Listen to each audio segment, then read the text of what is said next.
अक्सर ये प्रश्न उठता है कि संस्कृत में अशुद्ध मंत्रोच्चार की बजाय उसका हिंदी अनुवाद पढ़ना क्या उतना ही प्रभावी होता है।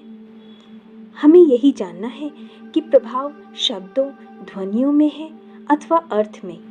तो वास्तव में मंत्र ध्वनियों और बीजों का समूह है, तो उनके उच्चारण में ही उसकी शक्ति है। वो उच्चारण वाचिक हो अथवा मानसिक, इन्हीं ध्वनियों के स्पंदन से भौतिक अथवा आध्यात्मिक फल की प्राप्ति होती है। यहाँ अर्थ कभी कभी होता ही नहीं है। बहुत से मंत्र केवल बीजों के समूह ही होते हैं, उनका अर्थ नहीं होता। इसलिए कह सकते हैं कि बीज मंत्र केवल ध्वनियाँ नहीं हैं, वे चेतना के स्पंदित बीज हैं जो देवताओं, ब्रह्मांडीय शक्तियों और आध्यात्मिक ऊर्जा का सार अपने भीतर समाहित किए हुए होते हैं।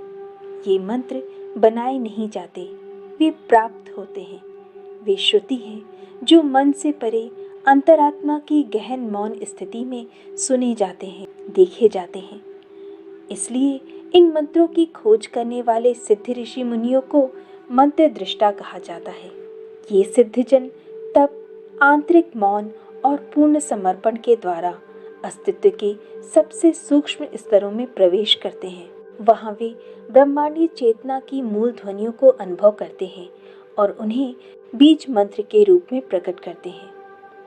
जैसे कोई रेडियो सही तरंगों पर ट्यून होने पर अदृश्य तरंगों को पकड़ता है, वैसे ही सिद्धजन अपनी अंतः चेतना को ब्रह्मनाद या ब्रह्मांडीय ध्वनि के समकक्ष लाकर इन शक्तिशाली ध्वनियों को ग्रहण करते हैं। जैसे विज्ञान के कोई भी प्रयोग करने पर ही फल देते हैं, केवल उनको पढ़कर समझ लेने से विज्ञान का प्रयोग नहीं हो जाएगा।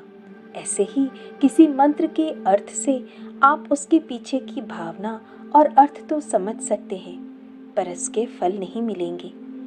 इन मंत्रों के सही उच्चारण के द्वारा ही आप ब्रह्मांडीय ध्वनि के समकक्ष आकर उसकी आवृत्ति या फ्रीक्वेंसी तक पहुंच पाएंगे। स्तोत्र, कवच आदि का अवश्य ही अर्थ होता है, जो भावात्मक एवं भक्तिपूर्वक अपने इष्ट से प्रार्थना होती है। यहाँ अर्थ आवश्यक है, क्योंकि बिना अर्थ जाने आपकी भावना नहीं जुड़ेंगी। परंतु पढ़ना अभी भी संस्कृत में ही पड़ेगा। तो प्रभाव स्पंदन का है, अर्थ का नहीं।